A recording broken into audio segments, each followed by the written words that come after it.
You ever just watch a movie and wonder how the heck it got made?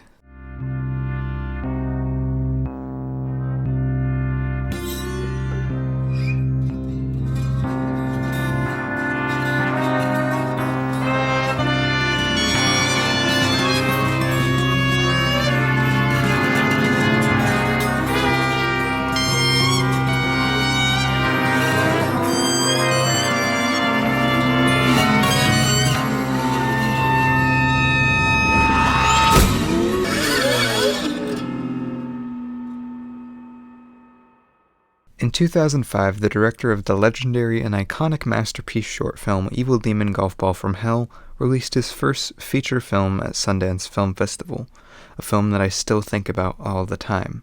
I can't get it out of my head, with its small but amazing cast, snappy and stylized dialogue, unique score, and fun and exciting mystery premise, all for an extremely low budget and filmed in 20 days. It's an absolute marvel that it ever got made, and it stands as one of my favorite films of all time. And I'm of course talking about Rian Johnson's high school noir film, Brick.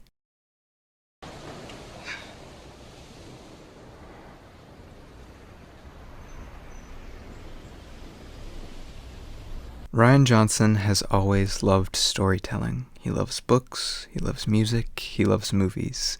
He loves stories that could reach out through any medium and speak to him. Early on in Rian Johnson's career, he ended up watching 3 movies that would change his life. He had always loved movies and books, and when he attended the University of Southern California for film, he also made sure to be in a lot of literature classes. He claimed that the two medias fed 2 very different appetites for him, and he always kept the way that they told stories very separate in his mind and held them both in very high regards. But while he was at college, he watched Federico Fellini's 8½, and something clicked for him. He felt like it was the first movie he had ever seen that had brought the complexity and detail and even unique concepts from a novel to a movie. He said in a Guardian interview in 2010, "I don't think I've ever seen a movie like it. It seems to capture what memory or the revere of reliving a memory feels like. The experience is almost tangible." He would then become almost obsessed with bringing that feeling to his projects. While at school, he started to make several short films that stuck to this idea.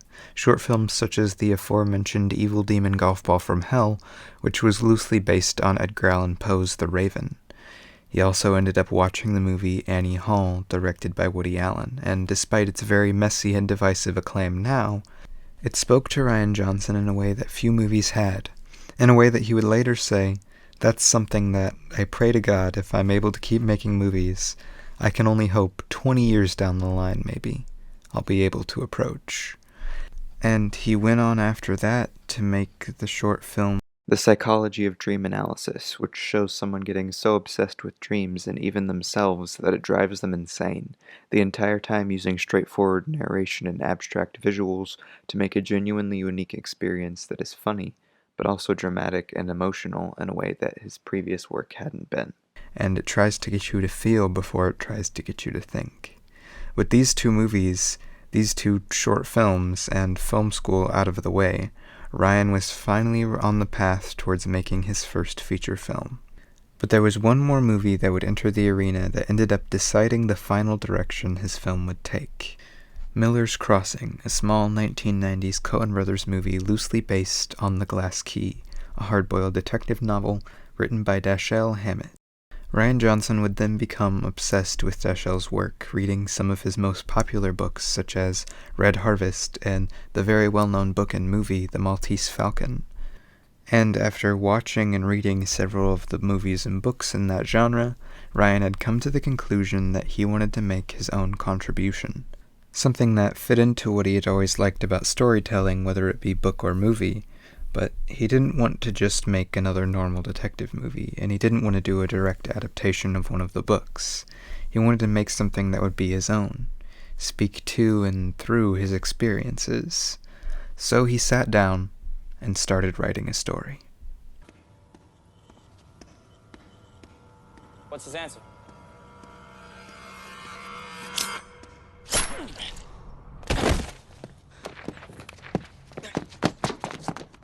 Rian Johnson's detective movie titled Brick, inspired by some of the greatest detective novels in history, takes a unique look at the genre by adapting the archetypes and characters to a modern high school. Rian Johnson finished his script that combined what had become one of his favorite genres and what he wanted to do with storytelling with his own personal experience in high school in 1997 with surprising ease, as it seemed the elements would fall into place perfectly. Once he had finished the script, he spent the next 6 years trying to pitch, rewrite, and pitch again his script to producers and studios. Most people weren't easy to fund such an ambitious project with a first-time feature director, so Johnson went back home and tried to estimate the smallest amount he could make the movie for, and pitched it to his family and friends. His family, who were rather well set money-wise, ended up contributing a lot and encouraging others to do the same so they could raise the estimated $450,000. In the end, they raised the money, and Brick was finally ready to begin production in 2003. It's about movie making, Lauren, that makes everyone want to watch the movie makers. Yeah, right. What is it? Yes. I've never seen anything so universally appealing to all the spectators. And not movies themselves, but the making of the movies. This is what I'm telling you.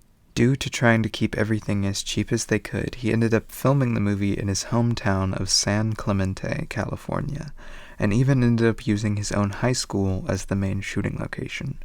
They hired several new and young actors that would later not only have careers in extremely successful movies, but also return to Rian himself in later movies such as Looper, The Brothers Bloom, and even his newest movie, Knives Out, though I still can't find where Joseph Gordon-Levitt is to this day, and I've seen the movie over 15 times. But due to budget, outside of the couple of main actors, most of the side characters were actually high schoolers who attended the school which they were filming at on the weekends, so they didn't have to interrupt anything. They had a very narrow window in which they could film at the locations that they just so happened to stumble on, like the Penn's house, which was up for demolition soon, and the mansion for the party scene, which was having construction done at the time they were filming in it. So they had to plan for almost everything before they got to the shooting locations. Rian had his actors, while memorizing lines and blocking, make sure they didn't watch any detective movies so they didn't affect their performances, but instead had them read the classic novels and watch old comedies like Billy Wilder's The Apartment and His Girl Friday. And when they were ready to shoot, they ended up completely wrapping in 20 days, taking as few takes as they could and working around the schedules of the locations. Rian Johnson ended up shooting the movie in a style inspired by Western-esque movies like The Good, the Bad, and the Ugly, and even Cowboy Bebop. He wanted it to feel very straightforward and direct, but also dramatic and emotional as the movie went on. They did almost every visual effect in camera, using as many tricks as they could, and he even got his cousin Nathan Johnson to compose the score for the movie, which, despite his lack of experience in specifically movie scores, was able to make an amazing score that called back to old detective era, while also adding a unique twist to the soundtrack as it devolves into nerves and threats, adding in instruments such as the metallophone, the winophone, the tack piano, and even stuff like filing cabinets and kitchen utensils. Both Rian and Nathan Johnson would later comment that the score was directly inspired by David Lynch's Twin Peaks.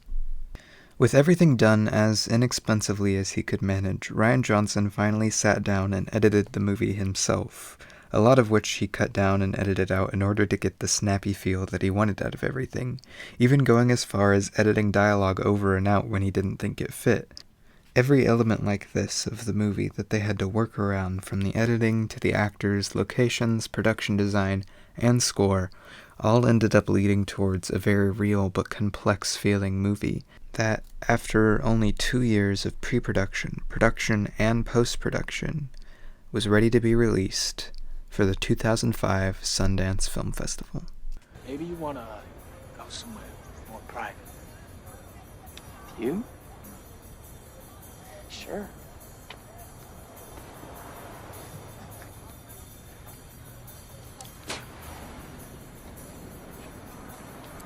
This boy knows what's good for him, he'll just beat him. Whooping this small fry's butt ain't gonna help me none. Sure ain't gonna help him neither. This script is different than all other good scripts because a good script in general, you're like, okay, it's a good script, it's gonna make a good movie. This script was good just to read it, just for the pleasure of like reading good, well-written words. Because Rian Johnson, who's the writer-director of the movie, he used his words, where most people use camera tricks or sets or special effects. You know, a filmmaker wants to create another world. They use those things. They don't use their words. Rian used words. Rian Johnson's Brick first released at Sundance Film Festival to a mostly positive response and soon got a limited theater release. It ended up making back almost 10 times its budget worldwide and was given a fair amount of critical success, even being included in Empire's 500 Greatest Movies of All Time. I know this video is going to be a bit different overall because of what specifically I wanted to talk about.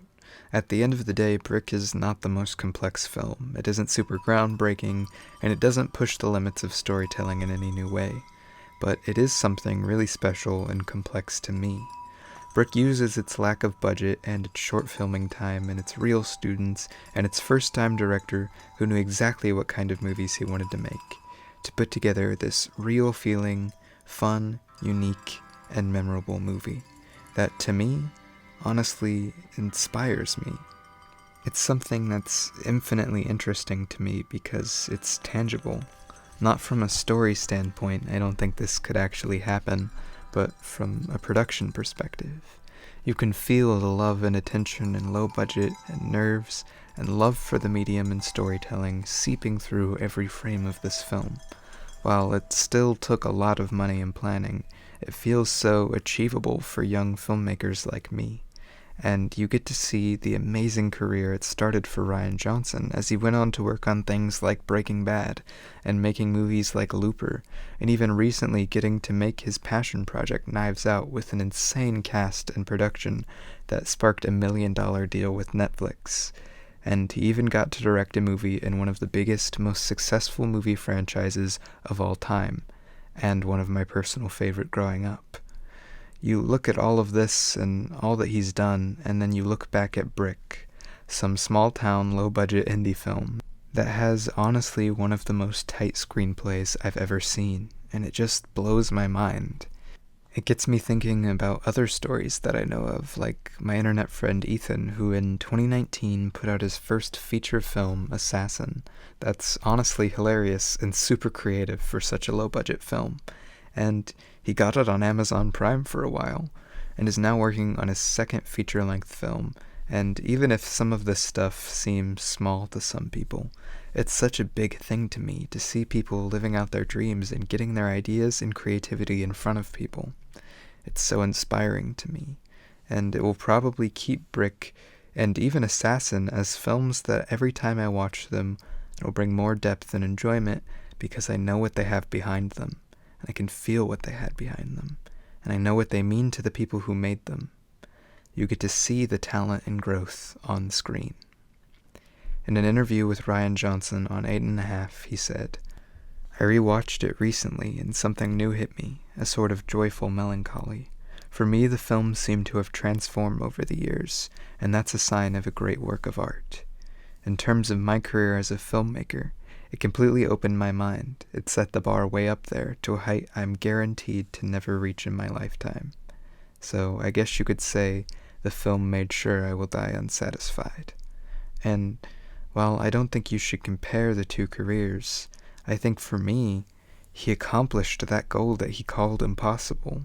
He made something that for me, the more I see of Rian Johnson, the more Brick is transformed and showed how much he could do with so little. And it speaks to me in a way that I feel Rian Johnson always wanted his films to. It inspires me, and it sets the bar for me and my work to never settle or act like that just because of my resources, I can't make something genuinely great that can mean things to people. I started making short films recently, and a lot of them are really stupid and not that well done, but I keep growing and figuring out what I want to do with that platform.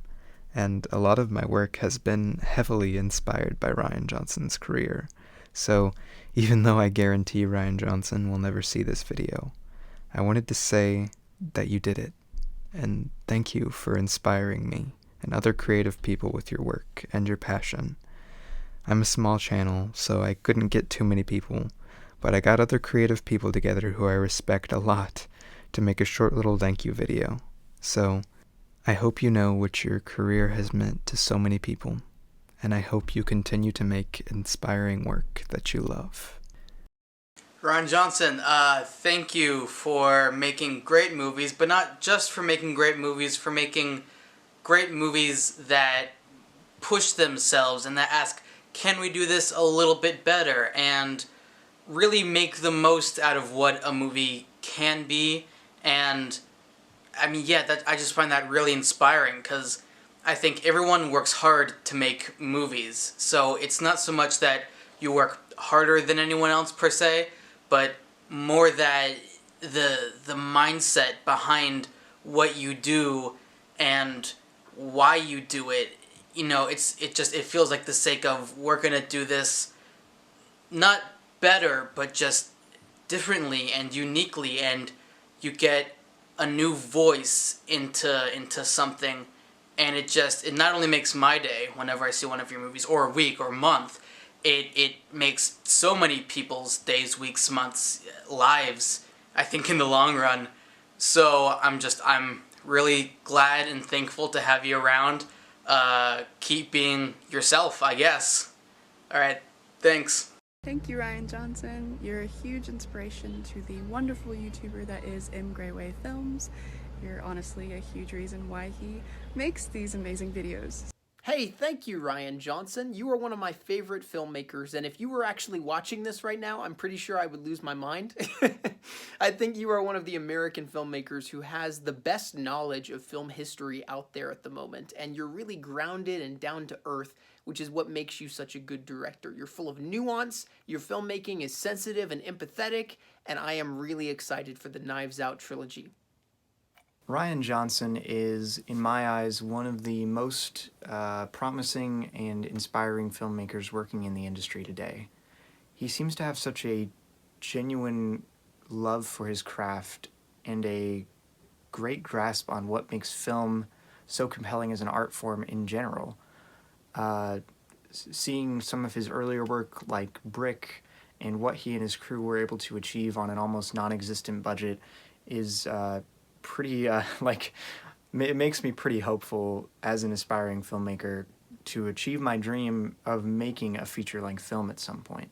He just makes it seem so achievable, and making something good, making something worthwhile and of substance. He's been an inspiration to me, and undoubtedly countless other aspiring filmmakers, so thank you, Rian Johnson. Thank you so much for watching this video, and seriously, thank you from the bottom of my heart to anyone who participated with putting that little video together at the end. It means a lot to me, and I hope it will to other people as well. They're really genuinely cool people. You should go check out their content and creations in the description of this video. It's all down there. Seriously, go click on their stuff. Go check it out. You will not be disappointed. Shout out again to Assassin. Seriously, go check it out in the description. You will not be disappointed. It's really funny and it looks great and it's got some good acting in it. So please go check it out and support him. And happy 15-year anniversary to Rian Johnson's Brick.